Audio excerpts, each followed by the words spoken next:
Hey guys, it's Christine. Thanks for tuning in for episode 2.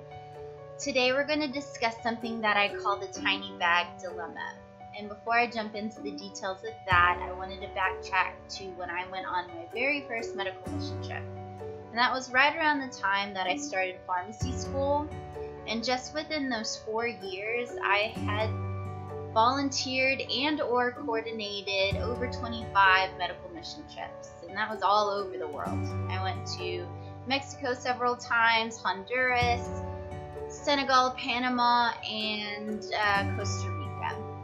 And regardless of the organization or the location, the model of the trip was similar to what I described Be the Changes model to be in episode 1. So if you haven't checked that out yet, go ahead and check that out.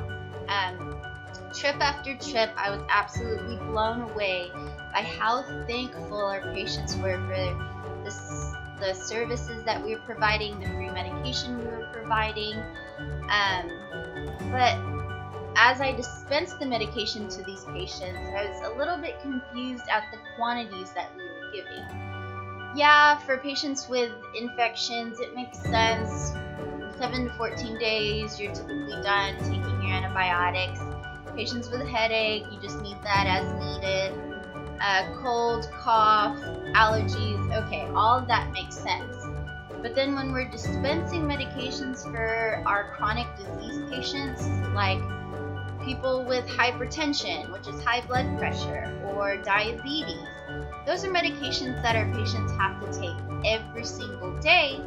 So what happens when they run out? I begin to ask questions like, well, what happens when they run out? Can we give more? Can we just dispense large quantities until we're able to return and then give them more at that point? Are we causing more harm than good?